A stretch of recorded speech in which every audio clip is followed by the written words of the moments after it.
No mention all six numbers. Friday's jackpot can be more than $80 million. Good luck and play on, America. Tomorrow is the final day of April, and it will be very warm, around 5 degrees warmer than it was today. Highs in the upper 80s, staying dry for now, but we will have some rain chances as we head into the month of May. I'll break down all the details coming up. Right now, News Channel 6 at 11, support growing for the fallen and wounded Columbia County deputies. How you can help. Also, I had a new push for a bill to protect children from inappropriate content in the Palmetto State. How it could impact educators as your news at 11 starts now. Live from Television Park, this is WJBF News Channel 6 at 11.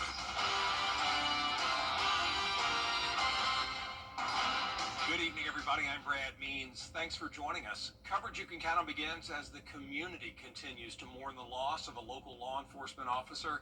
Columbia County Deputy Brandon Sykes shot and killed over the weekend.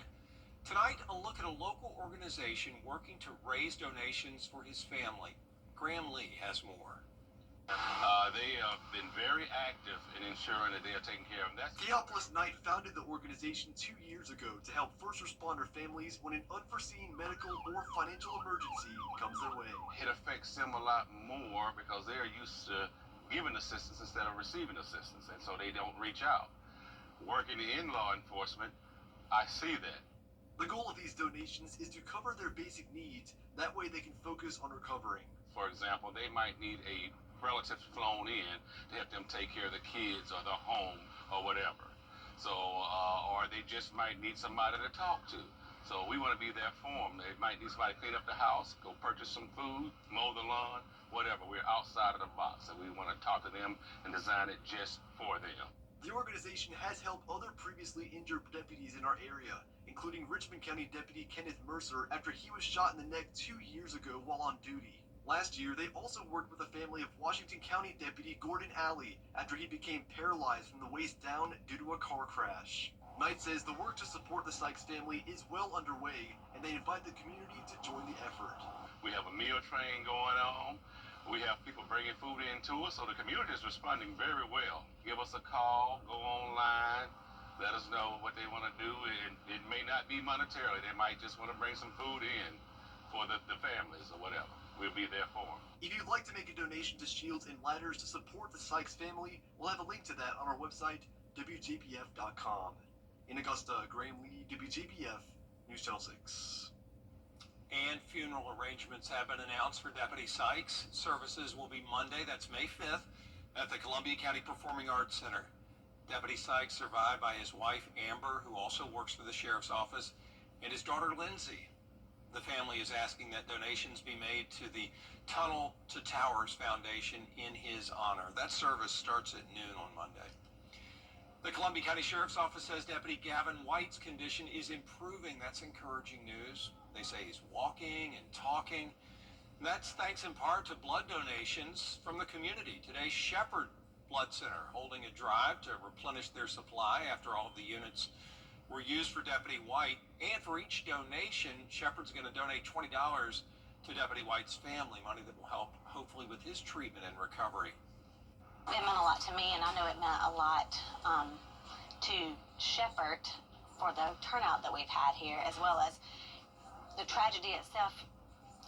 There's so many uncertainties in life now, and you never know when life's going to happen to anybody. The tragedy happened to the deputy just like that, and it could happen to any of us just like that in a moment. The blood drive continues tomorrow, 8 in the morning until 6 p.m. at any Shepherd location.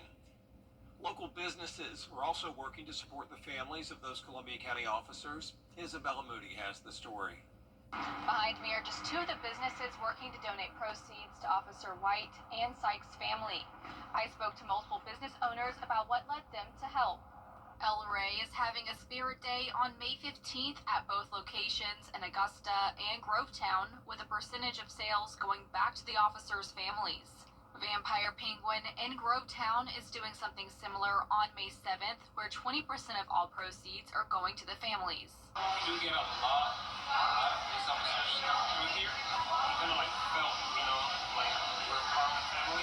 We're just, happy to be able to, give back what we can, and we hope, that this helps the families in this time of need. The Pelicans in Grovetown will donate 20% of all sales through this Friday to Gavin White's family. They have become good friends with Deputy White's father. Pelicans is located next to his business. Their other business, Christie's Coffee in Harlem, will also donate a portion of its sales Wednesday through Friday, partnering with Reeves Realty to donate to both officers' families. That's when we met Mike, who owns the tent shop next door, and we've just become great friends ever since. And we just saw this as an opportunity to help his family, through this time. Shepherd Community Blood Center is doing a special blood drive Wednesday. All of the blood will go back to hospitals and the CSRA. Shepherd will also give $20 for each donation to White's family. We've had a lot of people turn out today at all of our donor centers for this. So we know this is something the community wants to help with. They're excited to participate in. We hate why we're having to do it, but we know the importance of what we're doing. These are just a few of the businesses that you can stop by to help these families in this time of need. In Grovetown, Isabella Moody, WJBF News Channel 6. It is time now for our first check of our weather. Let's check in with Chief Meteorologist Jenna Petracci. Well, it's a nice night, Brad. Things are looking pretty quiet. You can see here on our Terry Lambert Hyundai Skyview cam, we do have clear and dry conditions.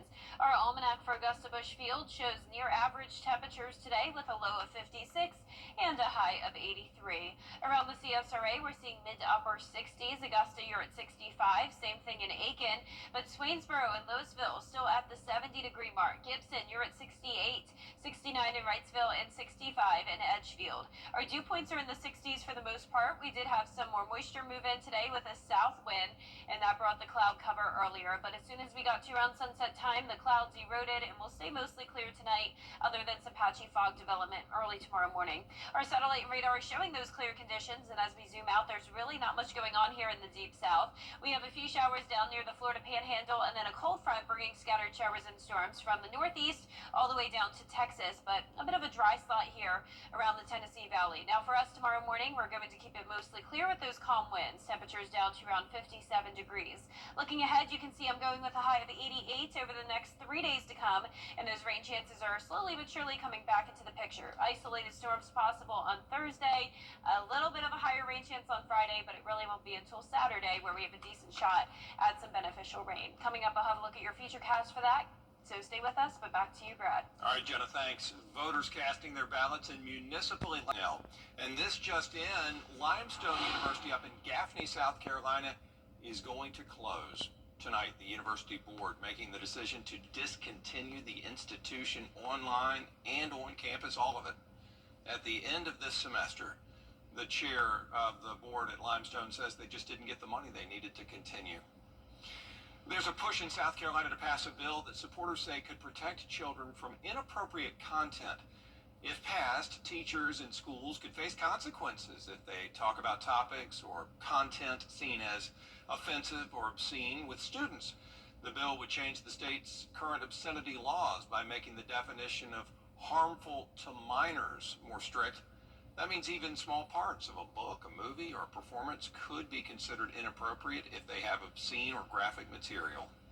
Categorizing an absurdly broad amount of speech as obscene, this bill is a far-reaching attack on South Carolinians' First Amendment rights. This material would not be, like I said, wouldn't be allowed on TV, wouldn't be allowed on the radio, so why are we exposing our children to it? There's a time and a place for those materials, and the schoolhouse is not that place. While the bill in the very early stages in the House, it will probably not pass this year. Coming up, Augusta's mayor pushing to make Augusta cleaner. We'll tell you about Operation Clean Up after the forecast. A cool night with some patchy fog for us, but overall, the quiet weather conditions continue. We will be warming up tomorrow, though, to around 5 degrees above average. I'll have a look at that right after this break. All right, so let's be Today, with no payments and no interest for 12 months. Queen City Home Store is expanding with 9 new stores across the Carolinas. And to kick things off, we're giving you the chance to win big during our Royal Celebration giveaway. Weekly prizes totaling up to $50,000, including KitchenAid mixers, espresso machines, full kitchen appliance packages, and the grand prize, a brand new living room suite. Enter now at queencityonline.com/giveaways. Visit us in store and follow us on social to join in on the excitement. Queen City Home Store, where you're always home. Children First on News Channel 6 is sponsored by Bridgestone. Now, your most accurate forecast with WJBF Live 5/6. Welcome back. Here's a look at our national temperature map where we have a big variety from upper 70s to low 80s all the way down to the 50s, and that's because of a cold front draped across the country here, and that's bringing scattered showers and storms, leading to some flooding concerns and severe weather over the next couple of days. Now, for us, we're going to stay quiet as this front will be staying in that area, but eventually it will creep towards us as we go into the weekend, bringing us some beneficial rain. But right now, mostly clear skies, and as we zoom out, you can see those temperatures are in the mid to upper 60s.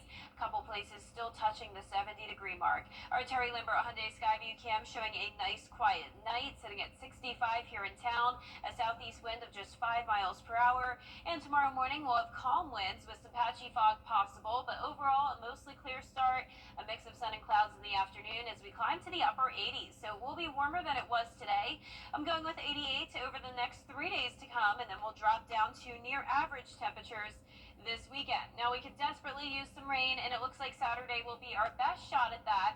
A few isolated showers can't be ruled out Thursday and Friday, but it's not looking super promising. The chance of rain next week isn't looking very promising either. From May 5th through May 9th, dry weather is expected across a good portion of the East Coast. Now, you can see on our featurecast on Thursday, we're going to start out the day dry, and we'll have some sunshine, and as we go into the afternoon, some showers will develop to our north, and it's possible that some of those could move into our northwestern counties, primarily north of I-20, but that's about it when it comes to our rain on Thursday. And of course, tomorrow we're not expecting a single drop. Now let's go ahead into Friday afternoon. The cold front is still located well to our west, but ahead of that, we'll have some prefrontal showers that could develop, and it's possible that we could see some rain late Friday, but it's definitely not going to be a washout on Friday, and I wouldn't count on Saturday necessarily being a washout either. The activity does look pretty scattered, but I would keep this in mind if you're planning some outdoor activities.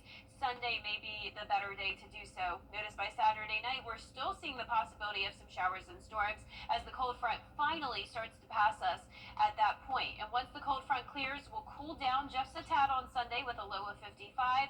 It'll be mostly sunny, a high of 82, and some lower humidity. But I am going with that 50% chance of rain on Saturday. And luckily, this threat of severe weather looks low at this time, but we'll keep you updated on that. Our low temperatures tonight will be in the upper 50s through low 60s. Highs tomorrow will be anywhere from around 85 to 88 degrees. And your 10-day forecast is showing next week looking very similar to how this week was. So we're starting out mostly sunny and dry, temperatures near average, and then we'll climb into the upper 80s by the end of the week. Lows in the upper 50s and some slight rain chances by next Thursday and Friday, but overall some pretty dry days. Yeah, looks good. Thanks a lot, Jen. Appreciate that. City leaders looking at ways to make Augusta look better. Commission committees considering 2 proposals. One would use community service workers to pick up litter. The other would create a new public works department to put all city maintenance under one unit. But that could be expensive. That's going to be a realignment. I don't think it's necessarily going to cost us more money. I think it's just going to be a shifting and a purposeful realignment to ensure that we can meet the needs. But Mayor Pro Tem Wayne Guilfoyle calls a new public works department just growing government. Still ahead, it's been 100 days since President Trump took office for the second time. I'll look at what he's accomplished so far after the break. But first, the winning numbers from tonight's South Carolina Lottery. Pick 3, 514. Pick 4 tonight, 9323. The fireball was 2.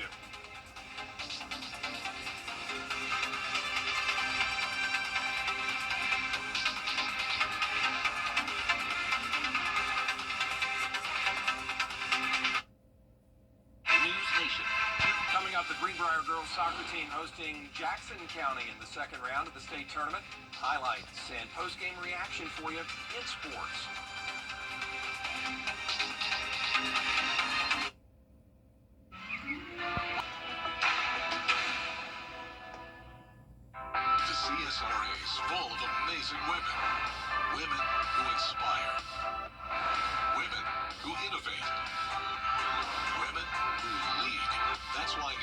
6 brings you Women to Watch. On the last Wednesday of each month, News Channel 6 recognizes local businesswomen who are making a positive impact in our community. Nominate someone today at WJBF.com. Sponsored by Goodwill. Black Excellence. The CSRA's favorite news app is now even better with easier access to local news, weather, and streaming video. Download the News Channel 6 mobile app. Now, WJBF sports coverage you can count on. Spring sports championships continue on both sides of the river. The feature attraction, though, the Greenbrier girls soccer team in the second round of the GHSA Class 5A state playoffs. The Wolfpack haven't lost a region game since 2022. We picked this one up with Greenbrier leading 1-0 in the second half thanks to saves like this by Anna Laura Boone. She was throwing a shutout in net for Greenbrier. In the 52nd minute, Madeline Heckathorn, one of 4 sets of sisters on this team, beats the defense and finds the back of the net to give Greenbrier a 2-0 lead with her team leading 25th goal of the season. Her sister Natalie is right behind her. Then 4 minutes later, off a perfect corner kick from Maddie Grover, Presley McDermott adds the exclamation point with her 10th of the year. All Greenbrier in round 2. The Wolfpack headed to the Elite 8, winning 3-0.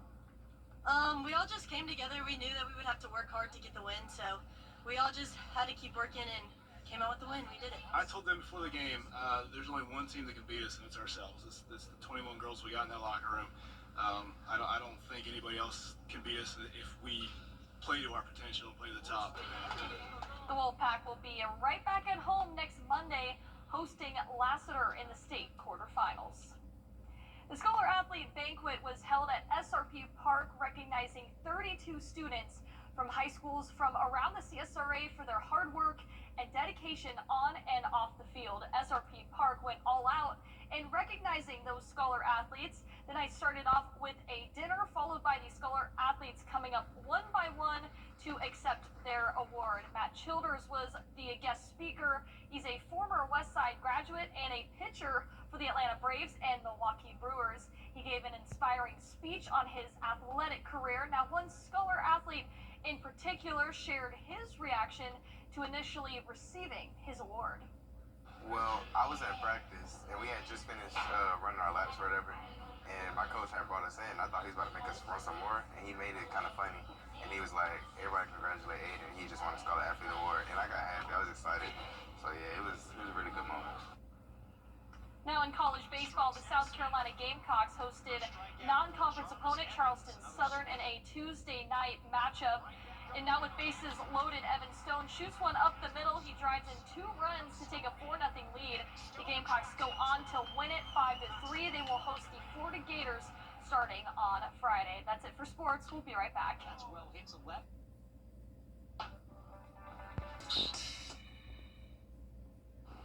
It's going to be a dry day tomorrow, warming up to 88 degrees. Same thing on Thursday and Friday. Little to no rain until we get to Saturday.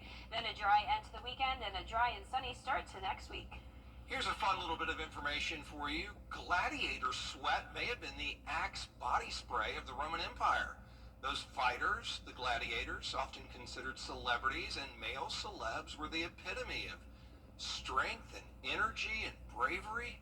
Some historians say that people became fascinated with gladiator sweat, thought it was an aphrodisiac, and they say that some of the gladiators, after they were finished fighting, would scrape the sweat off their bodies, bottle it, and sell it. There's a huge internet debate on this. They do say that historians say gladiator blood was used in potions, but the selling of the sweat, kind of a question mark around it, but yeah, it's a debate. I thought the sweat was bad, but blood is worse. I know Jeez. it. I know it. In a potion. In the Roman Empire. And that is our report for now. We appreciate you watching, and we look forward to being back with you tomorrow. Good night.